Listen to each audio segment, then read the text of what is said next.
Comme tous les samedis matins, le journal est mis en ordre par Wilman Belzin. C'est présenté par Marie-André Bélange et Jean-Yves Fleur. Deniska, bonjour Marie-André. Bonjour Deniska, bonjour à tous.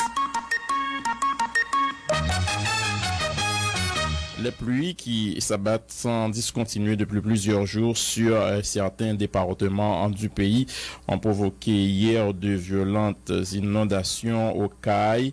Et si aucune perte en vie humaine n'est recensée, la ville est cependant totalement inondée, a indiqué l'un des maires assesseurs, Claudette Registre Delerme, qui a décrit une situation plus que catastrophique. Elle répondait à Léon Kerr Civil. Actuellement, situation vraiment baguette non pour Bali parce que tellement pas bon depuis hier soir. Toute ville là inondée. Oui, on pas qu'à reconnaître parce que si machine a marché là-dedans, si c'est pas un chauffeur qui est habitué là-dedans, ou même qu'habitué qu'à tomber dans trou, on a posé. Pour se faire un seul avec route nationale là. Ça veut dire en pile d'eau que nous gagnons, en pile la pluie, tout le monde caillou faire un seul avec fossé yo. Mon yo campé debout, mon qui da gain tol même, yo campé dans caillou, c'est vraiment écœurant parce que ville font une seule inondation complètement totale capitale pour aujourd'hui. Pour aujourd'hui, nous pas recensé perte en vie humaine. Alors, faut nous pour la pluie et depuis hier soir là, c'est apparaît un petit genre difficile de oui pour nous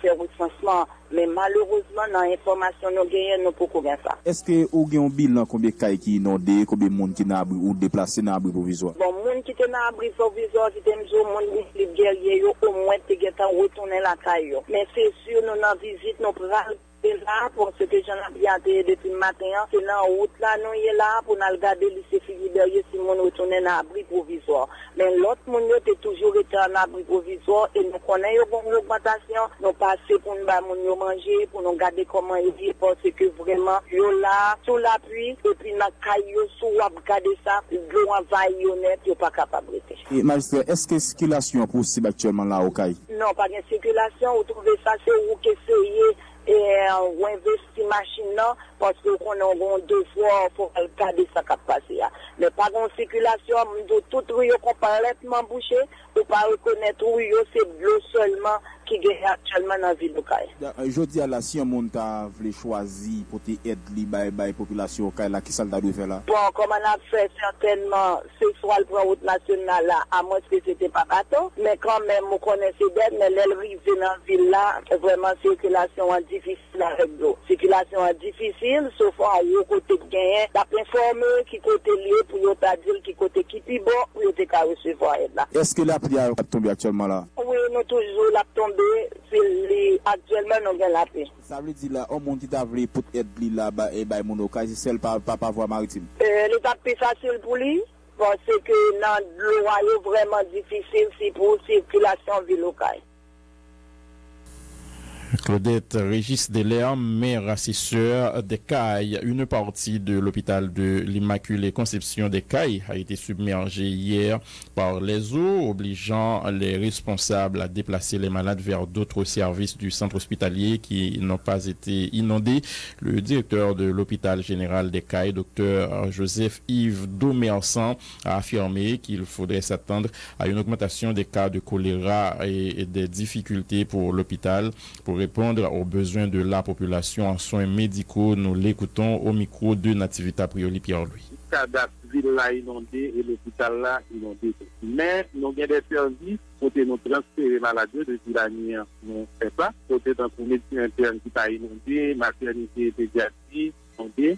Et qu'on partit dans l'urgence pour demander, c'est-à-dire que nous transférer malades dans une zone qui pas inondée. Et nous prenons tout, des mesures, tant qu'on a un chauffeur qui assure le transport employé qui parce que tout bien tout le monde va déplacer, au moins, il y a des gens bien employés qui peuvent faire. Qui j'en ai géré et déplacement et maladie de un service à l'autre. On a dit avec facilité, comme nous habitués à c'est-à-dire l'on habitué avec un bagage où on est, et on dit la plus facile pour eux, équipe nous, nous avons un comité, nous avons une équipe nous qui facilité que tout bien l'ambulance, et ça dépend de l'état maladie. Donc, qui est conséquence ça par gagner là sur l'hôpital là? Il y a des mesures de planification qui permettent que nous continuions à fonctionner. Sincèrement, la première fois depuis sur l'hôpital, moi, ici. Ok, donc, il n'est pas jamais arrivé à niveau ça? Oui. Donc, on dit que les services médecine interne, pédiatrie, maternité, c'est service qui pas inondé et dans le cadre de la pluie tombée. Qui risque et qui gagne dans le cadre de situation ça après inondation qui finit gagner dans l'hôpital là? Oui, on va avoir de choléra encore. Donc, c'est qu'on est inondation, c'est de choléra avant. Et pratiquement, il y a des séquelles, tout le monde peut frapper par cyclone, c'est commencé à prendre soin qui arrive, c'est là.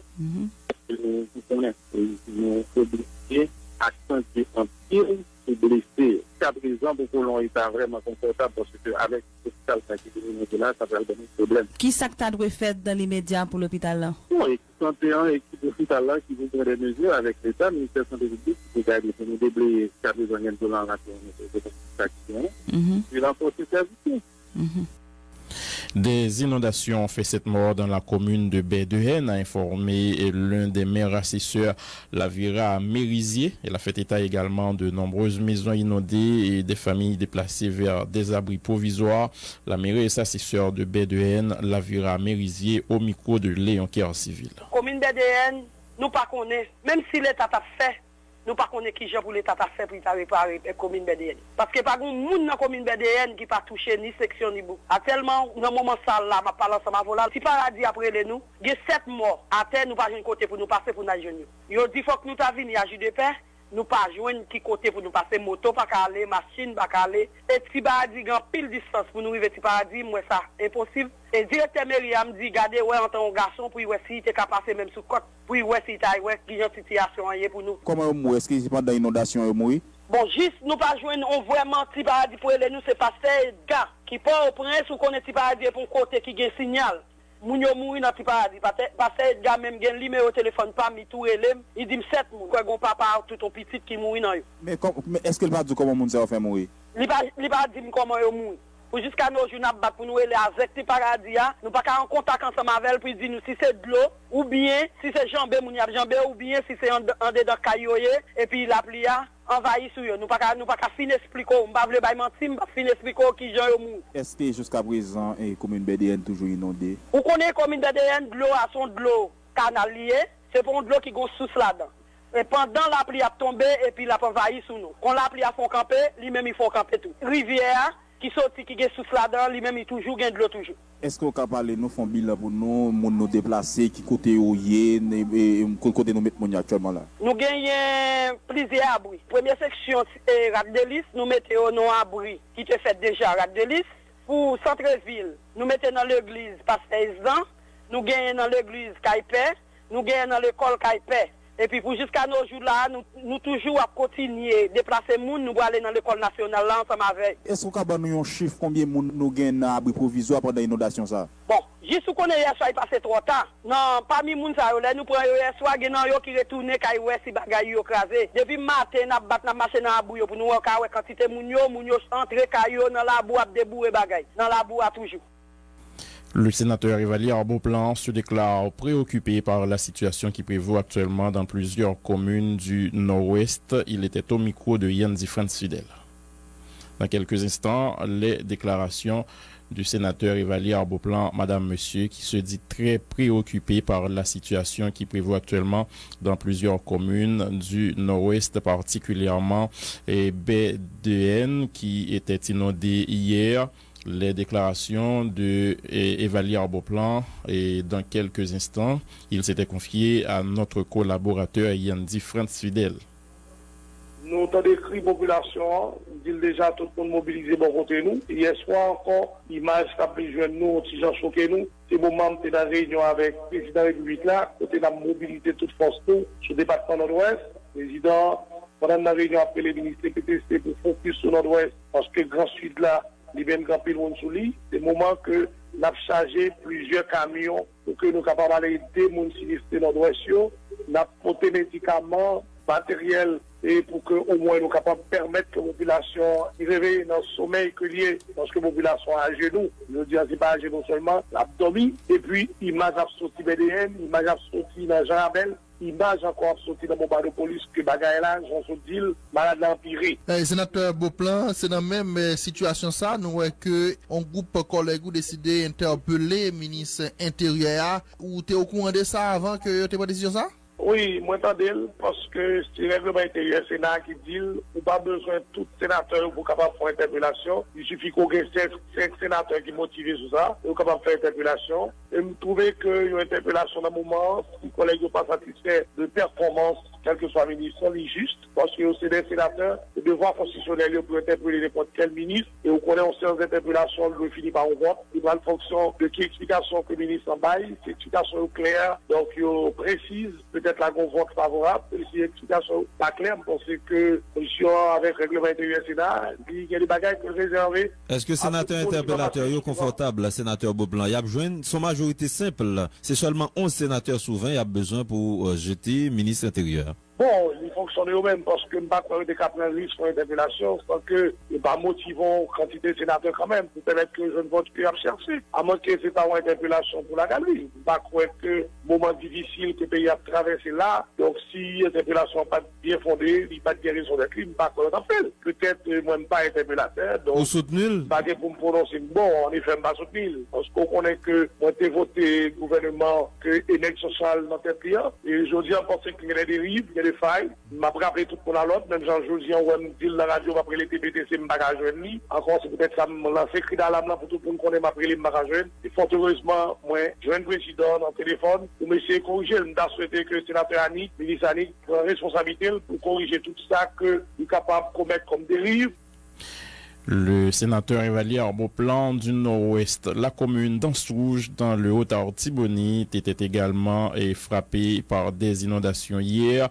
Les dégâts causés par les pluies diluviennes qui s'abattent sur la commune depuis maintenant 3 jours ont causé d'importants dégâts selon le maire de la ville Francis Saint-Cyr, Innocent Victor. Anse-Rouge a tenu en bas de l'eau journée 21 octobre 2016 après 2 jours la pluie qui a tombé dans la zone là d'après magistrat Francis Saint-Cyr à qui ont de l'eau qui sortit dans 200 pays qui traversent Grand Avine, qui viennent envahir première section avec Mitanville en Souja qui la cause en pile cas écrasé. Magistrat Francis Saint-Cyr qui a demandé intervention ministère des Travaux Publics dans une interview téléphonique en Libaï Vision 2000 sur route qui écrasé a fait qu'on est impossible pour arriver en Souja qu'on y a à cause de l'eau ça qui montait en hauteur 3 mètres qui écrasé tout marin salant habitant yo avec deuxième frappe ça après passage cyclone en Machoua qui t'a semblé pire pour en Souja d'après magistrat Saint-Cyr. Il y a beaucoup de l'eau qui sortit dans nord-ouest qui traverse nos rivières et les Gravines, et il y a un pile caille qui crase l'eau environ évalué à 3 mètres de hauteur et dans la zone qui est les Gabons qui c'est environ 10 minutes avec ville là.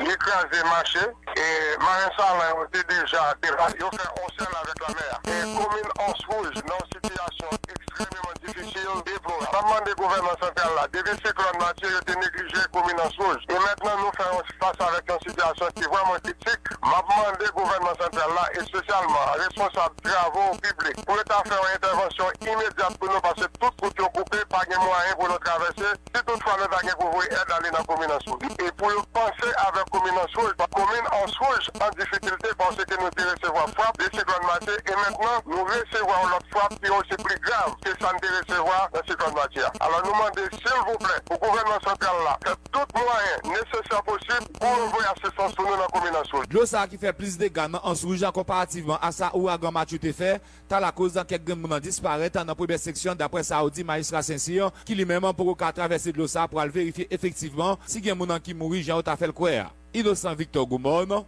Vision 2000.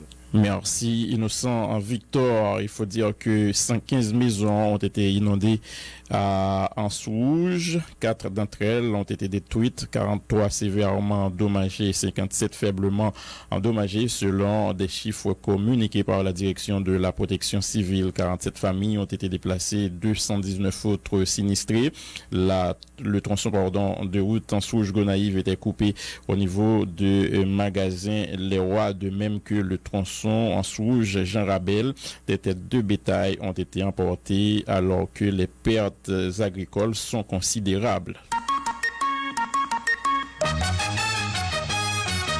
Le ministre de l'Intérieur et des collectivités territoriales, Annick François-Joseph, interpellé par le Sénat de la République pour parjure et mauvaise gestion de l'aide destinée aux victimes de l'ouragan Mathieu. L'information est confirmée par le président du Sénat, Ronald Larèche, indiquant que la correspondance a déjà été acheminée au titulaire du MICT. 6 sénateurs ont paraphé la lettre d'interpellation. Il s'agit de Yuri Latortue, Karl Murat-Cantave et Hervé Foucan au nom de Louis-Edouine Zeni et Jean-Ronel Sénatus. La séance est fixée au mercredi 26 octobre prochain, selon le président du Sénat, Ronald Larèche, qui répondait à Nativita Prioli Pierre-Louis. Effectivement, il y a 6 sénateurs qui demandaient pour interpeller de l'intérieur là. Effectivement, nous-mêmes nous déjà avoué l'être là. Nous déjà avoué l'être là par le ministre intérieur, qui lui-même est interpellé par devant le Sénat de la République le mercredi 26 octobre 2016 pour que lui-même répondre à la question que l'ensemble des sénateurs ont pour poser. Et premièrement, par rapport à la mauvaise gestion des dégâts causés par l'ouragan Mathieu qui fait des dégâts dans le département du Sud, Nip et de la Ganda et certaines communes dans le département du Sud-Est et du Nord-Ouest. Et même certaines communes au niveau Port-au-Prince aussi, il y a des dégâts qui causent. C'est-à-dire, les sénateurs estiment qu'il y a des mauvaises gestions qui sont faites par rapport à aide et des emballage par jure. C'est-à-dire, des sénateurs interpellateurs estiment que le ministre n'a menti pas devant l'Assemblée des sénateurs et pas devant la nation haïtienne. Donc, l'être déjà à le ministre, mais les sénateurs Larèche, qui est les sénateurs qui est des initiatives ça? Il y a 6 sénateurs, il y a un sénateur la tortue, il y a un sénateur Robert Foucan, sénateur Onondieu, sénateur Edo, je crois, environ 6 sénateurs, et sénateur Sénatus, et il y a 6 sénateurs malgré l'islam, même parce que c'est le sénateur Sao qui fait interpellation ça. Menti à propos de qui ça? Est-ce que vous mentionnez ça? C'est par rapport à en séance publique en date du 11 octobre 2016, et côté où tu posé une question de manière claire, et précise, est-ce qu'il y a des soldats de gain sous sol national là? Le ministre te dit pas gagné aucun soldat dominicain qui est sur le territoire national là. Et il te fait des constats, des sénateurs qui allaient dès le lendemain, qui constaté la présence des soldats dominicains et ce sol là. Pas oublier qu'ils ont été invités, le ministre a été convoqué auparavant, le ministre a été convoqué pour tenir une explication.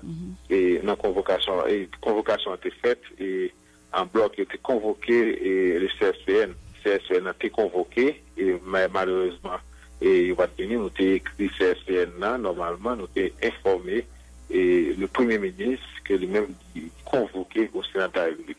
Et qu'il va en lettre que lui-même il pas là comme le président du CSPN qui vient pour déplacer le président des Nations Unies et il y a d'autres ministres qui viennent pour faire déplacement ensemble avec lui, il va pas venir.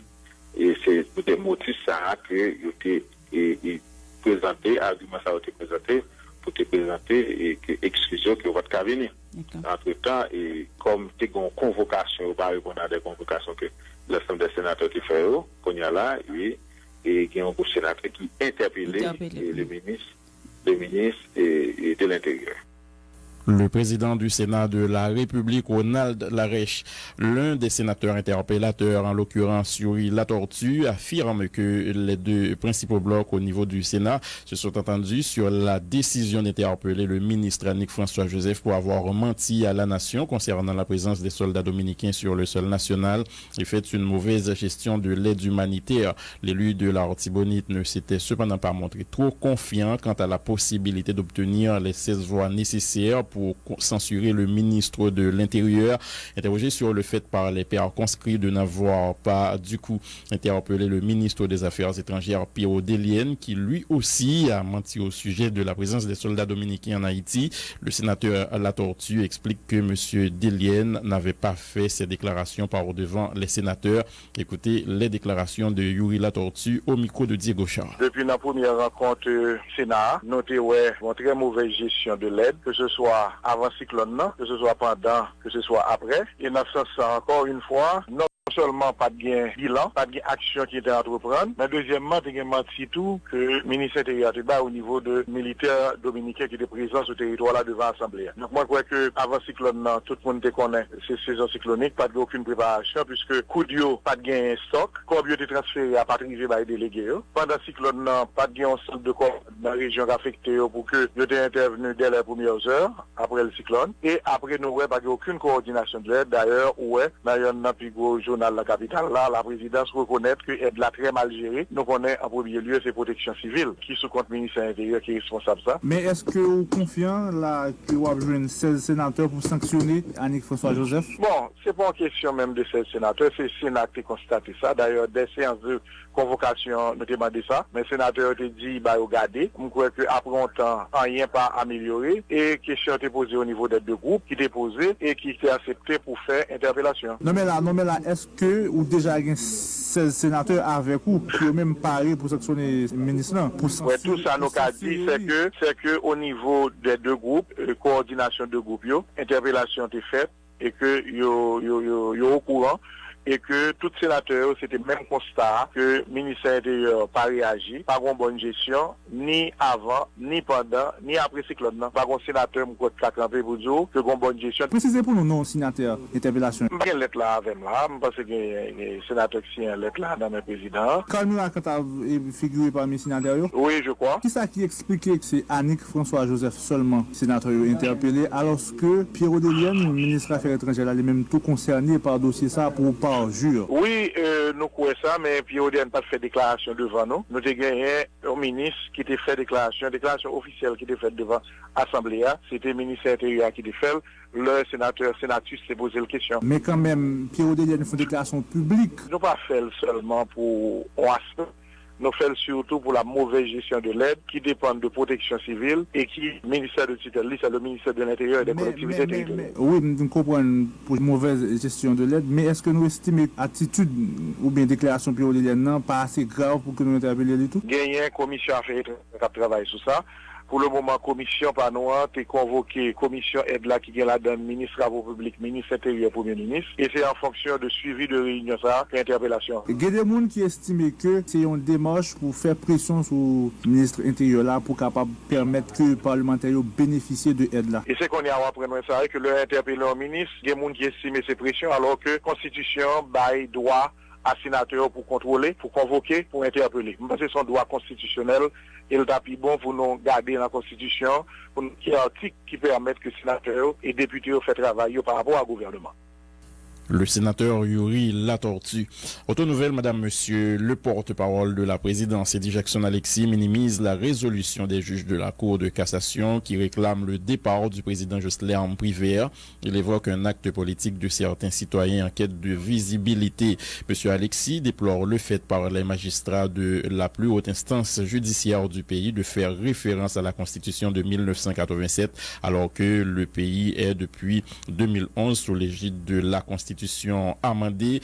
Il fait remarquer qu'actuellement seuls 2 juges de la Cour de cassation ont été nommés suivant les procédures tracées par la loi. Le porte-parole de la présidence, Eddie Jackson-Alexis. D'abord, la Cour de cassation fait partie d'un pouvoir indépendant. Nous avons un espace public démocratique, n'importe qui groupe social, n'importe qui institution, n'importe qui organisation, personne physique ou morale capable de positionner, de opinion, sur dynamique politique qui gagne dans le pays. Comme on a parlé de la Cour de cassation, c'est l'occasion pour nous rappeler et attirer l'attention de toute société sur le fonctionnement de la Cour.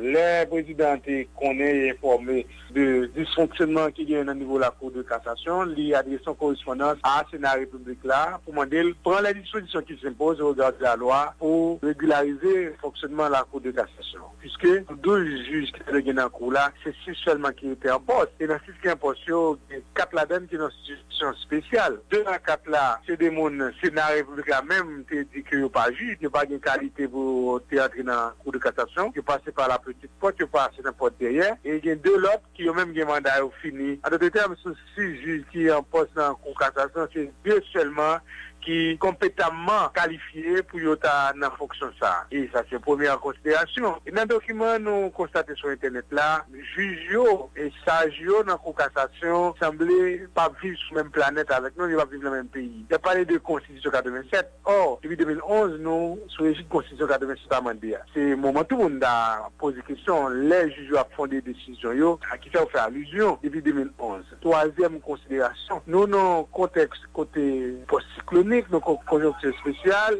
il y a une solution qu'on prend pour porter réponse à les gens qui sont en difficulté, les gens qui sont mal cités, les gens qui ont mal vécu aujourd'hui après passage cyclone.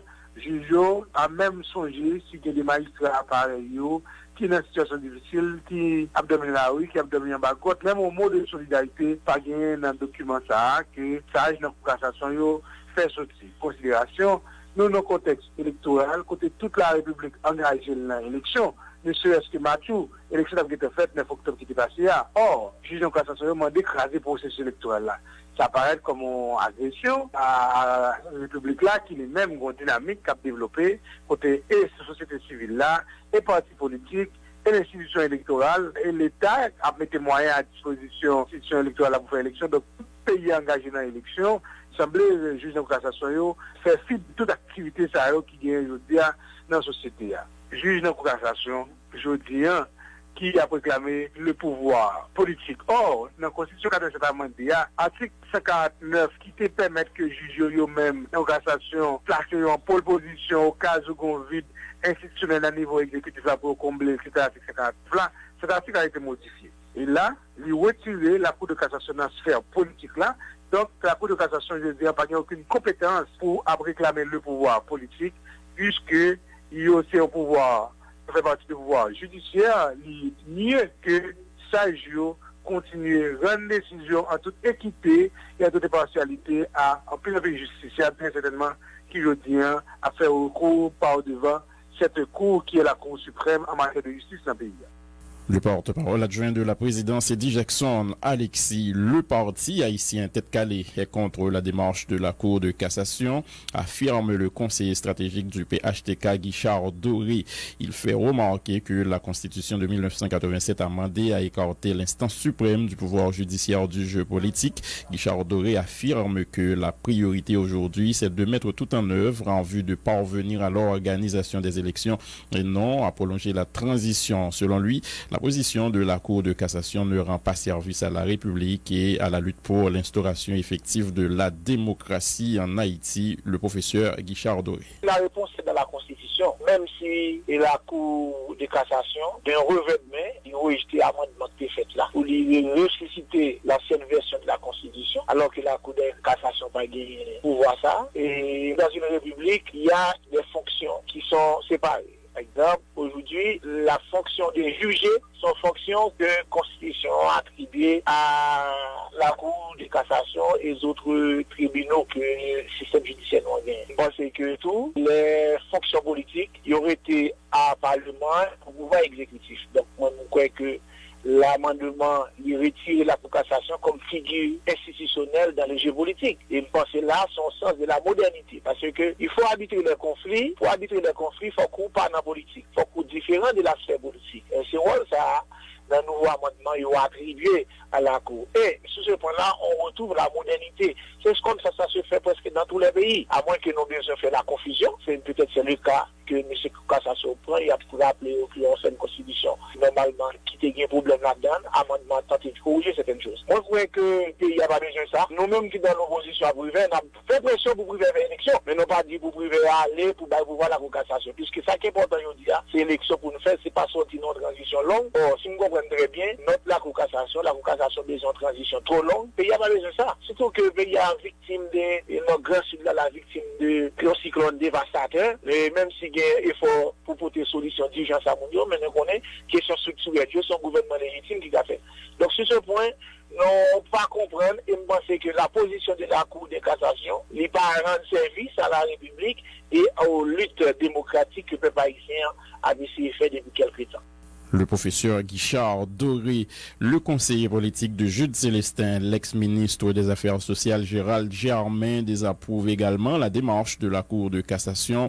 Il faut éviter de jeter de l'huile sur le feu, a dit M. Germain. Pour lui, ce dont le pays a besoin actuellement, c'est la stabilité politique qui passe par l'organisation des élections. Il insiste sur la nécessité pour les juges de la Cour de cassation qui souffrent d'un déficit de légitimité de faire en sorte que les principes de neutralité et d'impartialité qui caractérisent leur fonction ne soient pas remis en question. L'ex-ministre Gérald Germain avec Diego Charles. Position de Jude Célestin, son position qui est très claire. Il croit que ça pays a plus besoin pour le faire face à grand défi structurel qu'il y ait à l'éducation, à combattre la pauvreté dans le pays. Le pays a besoin de stabilité politique. pour une stabilité politique là, il passe nécessairement par la réalisation de bonnes élections. Et par conséquent, nous avons un processus électoral qui peut aboutir. Donc nous pas croire que c'est l'heure pour venir mettre l'huile sous du feu. Nous croyons que c'est pour nous concentrer pour que soit réalisée l'élection, pour qu'elle permette que nous ayons des autorités légitimes qui sont capables de mettre avec le Parlement, mettre avec la collectivité et qui permettent que nous sortions dans sa nourriture. Donc nous ne pouvons pas prendre plus toujours. Donc nous pensons que la Cour d'ailleurs dit très clairement, en tant que monde qui supposait des stages, c'est plus autant de raisons, c'est plus retourner à la raison. D'ailleurs, moi, notre CSPJ est sorti pour dire que il ne faut pas pour une question politique, pour une façon pour ne pas mettre en question principe de neutralité, principe de partialité qui doit caractériser les cours qui sont cours suprêmes dans le pays. Est-ce que tout Gérald jamais partagé position ici là qui estime que la Cour de cassation n'a pas de légitimité par rapport à mandat majorité juge qui finit pour prendre une telle initiative? La Cour n'a pas de légitimité pour deux raisons. Première raison, c'est que la Constitution a demandé que n'a fonctionné sous lui. L'époque président Martelly qui est là, c'est un débat pour question sur qui régime constitutionnel n'a dit, est-ce que c'est 87, est-ce que c'est amendéable? L'État, si la Cour est capable en position, pour prendre position pour Constitution 87 là. C'est pas ça la Cour de fait. Ça la Cour de fait, président de la Cour, il a parlé avec président des deux chambres, ensemble avec président Martelly, et puis il a validé Constitution amendée. Et non Constitution amendée, il a retiré Cour de cassation comme pouvoir qui est capable d'intervenir en cas de vacance présidentielle. Donc moi je crois que c'est peut-être ça où elle même tu vois, et pas fait référence à la Constitution amendée, et vous préférez parler uniquement de Constitution 87 là. Gérald Germain, le conseiller politique du candidat à la présidence sous la bannière de l'AP, Jude Célestin. La plateforme Petite Dessalines rejette lui aussi et rejette elle aussi la plateforme, donc la position de la Cour de cassation et s'oppose catégoriquement à toute nouvelle transition, indique son porte-parole Rony Timothée. Il souligne également que la Cour suprême n'a aucune provision légale pour revendiquer le pouvoir exécutif au regard de la Constitution amendée, évoquant aussi l'illégalité de la majorité des juges de la Cour dont le mandat a expiré. La plateforme Petite Dessalines a déjà pris un engagement clair. Il te dit après le 7 février, c'est un président constitutionnel qui pour en dedans par le national. Nous saisissons notre la Cour de cassation. D'ailleurs, version amendée constitution a déjà mis la Cour de cassation à côté. Ça veut dire que la plateforme Petite Dessalines pas prendre transition là encore sous aucune forme. C'est ça que fait. N'a exigé bon genre élection libre, honnête et démocratique. De façon pour pays a sorti dans l'instabilité politique que lié, je ne veux dire. D'ailleurs, tout le monde déjà constaté, pas gagné aucun gouvernement de transition capable de pays ça avec tout problème qu'il y a là-dedans pour porter solution. Tout le monde d'accord que c'est un gouvernement constitutionnel, c'est un président légitime qui vous gagne de façon à ce que le pays a sorti dans l'espace que lié, je ne veux dire. Nous avons déjà dit ça, nous avons président privé jusqu'à 7 février et au-delà de 7 février. Non seulement nous avons accepté le président privé dans notre pays, comme ça tout, la plateforme Petite Dessalines pas d'accord aucune autre transition sous aucune forme et sous aucun prétexte. Deuxièmement, un paquet de juges qui entrent dans le cours de cassation par effraction, qui est déjà mal nommé. Et troisièmement, majorité déjà censé prendre terme, qui donc nous n'avons aucune raison, et bien, ça a proposé d'être là, et bien, comme solution. D'ailleurs, quand je dis clair, qui aimait la Cour de cassation, c'est lui-même qui était capable de porter solution, pas avec problème pays, m'en garantit, c'est pas la Cour de cassation qui est capable de proposer, peut-être, le pays a déjà, ouais, ce Cour de cassation, et mais qui est capable de porter solution, même bien satisfait dans les années 1990. Rony Timothée de la plateforme Petite Dessalines. L'ex-ministre de la Justice, Maître Camille Leblanc, a exprimé son désaccord par rapport à la résolution de la Cour de cassation. Cela ne fait pas partie des attributions de cette instance, a dit Maître Leblanc, soulignant qu'elle ne doit pas s'immiscer dans le débat politique. L'ex-garde des Sceaux de la République, qui parle de démarches trop intéressées, estime par contre que le CSPJ, qui représente le pouvoir judiciaire, pouvait se positionner sur la question.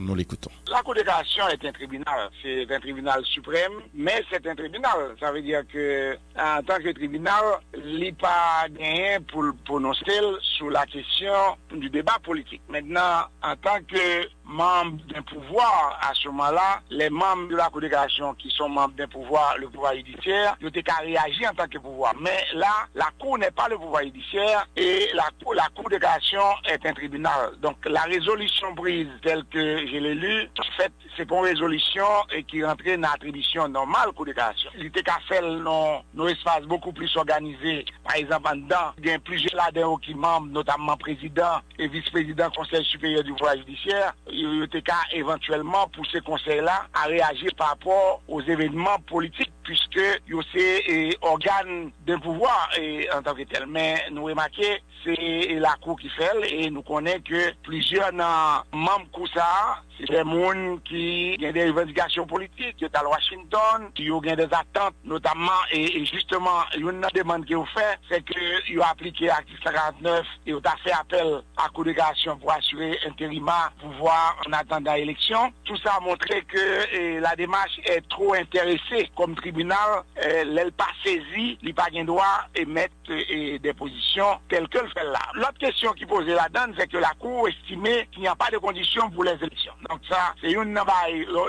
document qui est clair, qui net pour eux-mêmes. Les conditions ne sont pas aux élections. Donc, il y a plusieurs gens qui disent que les membres de la Cour ont réagi après la maladresse du président de la République dans l'affaire des militaires dominicains. Donc, tout le monde pensait probablement que le moment est favorable pour éventuellement donner un coup à M. Brivert. Bienvenue, madame, monsieur, dans la deuxième partie du journal. Le président Jocelyn Privert a rencontré le ministre des Affaires sociales, M. Antoine-René Nicolas, et la ministre à la condition féminine, Mme Marie-Denise Claude, hier vendredi au Palais national autour de la situation des personnes les plus vulnérables se trouvant dans les zones affectées par l'ouragan Mathieu qui a sévèrement ravagé la presqu'île du sud d'Haïti. Cette rencontre à laquelle ont pris part le directeur général du ministère des Affaires sociales, M. Jonas Kofi, la directrice générale du programme national des cantines scolaires, Mme Marie-Micheline Fontelus, et la directrice générale du bien-être social, Mme Ariel Gentil-Vildroin, a permis au chef de l'État de faire le point sur les dispositifs mis en place pour prendre en charge les victimes les plus vulnérables vivant dans les communes infectées, les femmes en pleine ceinture, les malades, les enfants, les vieillards ainsi que les personnes à mobilité réduite constitue une catégorie qui mérite une attention toute spéciale des autorités. Il est de la responsabilité de l'État de développer des stratégies adaptées devant leur permettre de jouir pleinement d'un accompagnement approprié, a déclaré le chef de l'État. Le président Privert, extrêmement préoccupé par le sort des victimes de l'ouragan, continue de multiplier les efforts afin de poser des actions concrètes et efficaces pouvant atteindre les victimes et relancer les activités dans les régions affectées sur le long terme.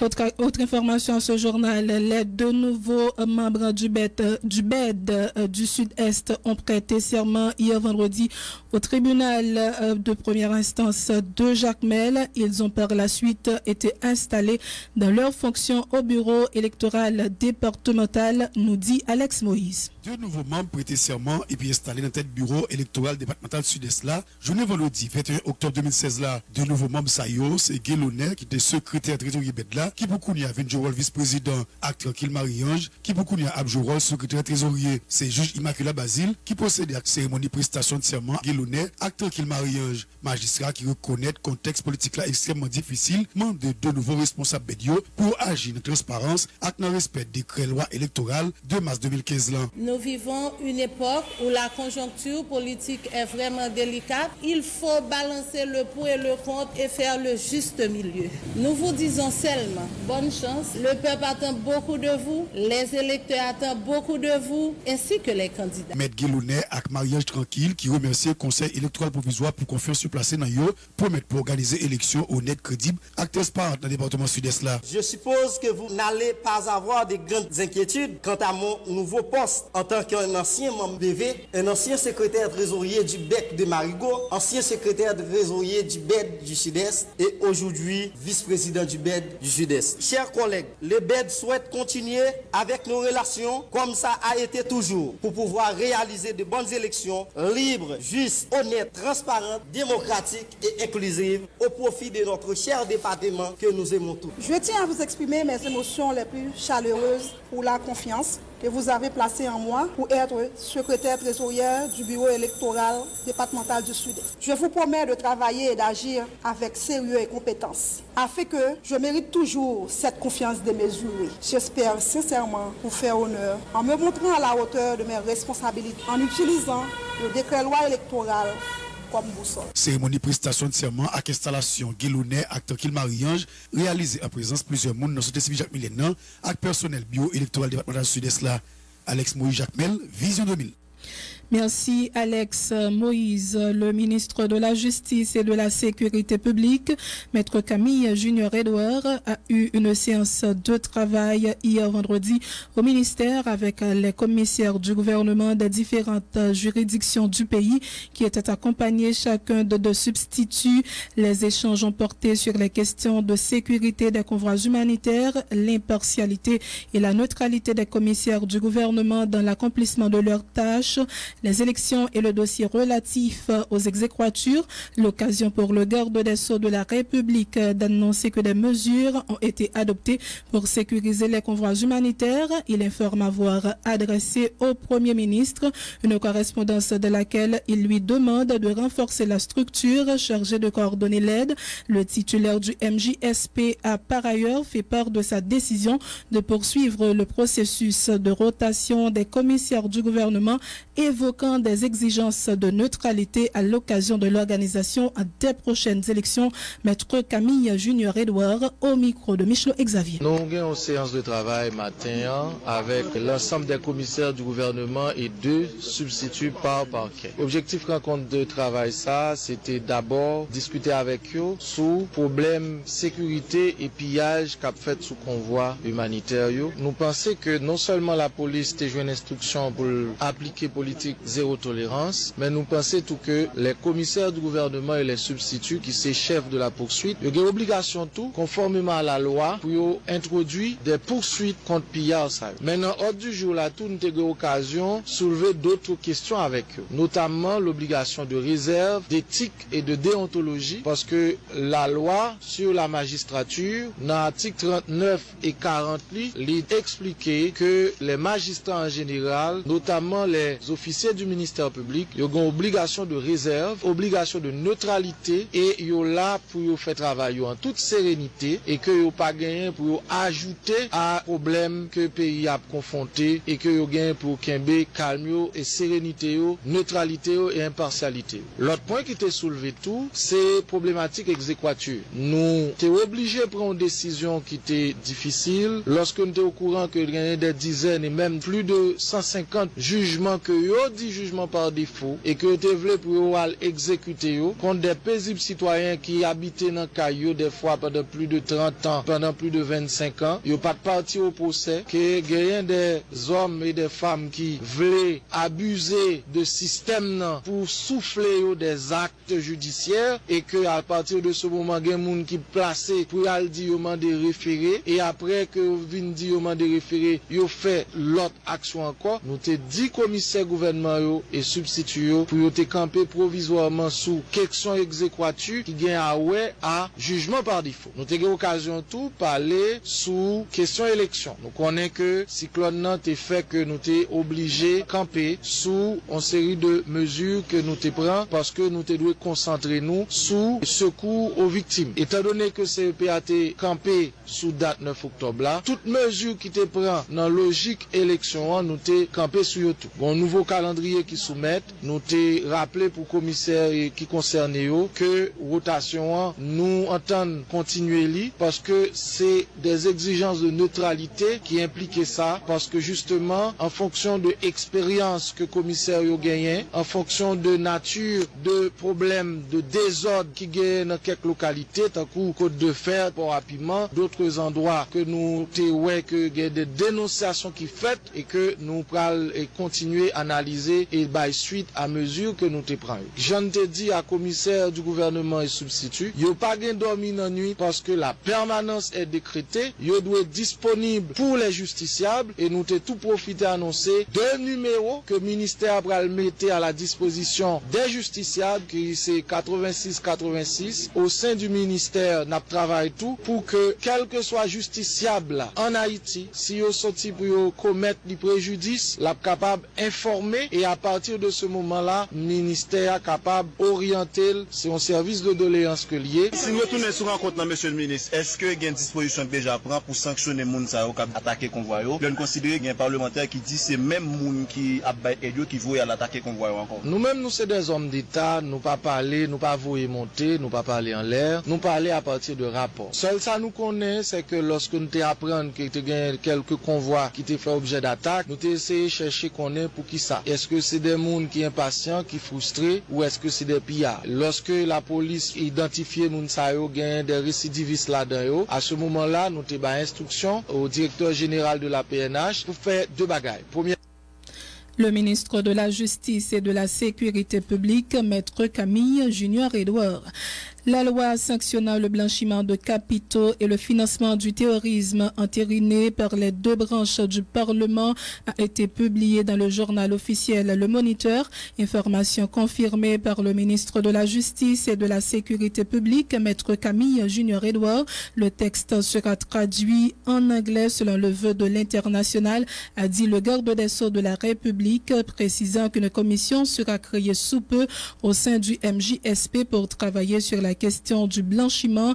Il a par ailleurs adressé le bilan de sa participation aux 2 journées de travail au département d'État sur la question de sécurité. Ces précisions toujours au micro de Michelot Xavier. Nous féliciter tête nous féliciter l'État que nous arrivé à adopter loi sous blanchiment que nous avons déposé au niveau de la Chambre des députés qui était adopté et le Sénat adopté, li publié, nous pral traduit loi ça en anglais et c'est un élément, une exigence que l'international a fait Haïti pour ne pas tomber dans des risques. L'autre mesure que nous te prenons, c'est créer une unité et c'est une exigence que Gafik te fait nous au sein du ministère qui pour te travail sur question blanchiment, fait statistiques permettre que une voix officielle qui dit ensemble de travail qui fait dans question ça. Nous te adopté un arrêté qui créait une nouvelle procédure en matière de gel et des avoirs saisis. Nous gagnons pour nous te transmettre après adoption en Conseil des ministres avant projet code pénal et code de procédure pénale et que très bientôt le Sénat gagne pour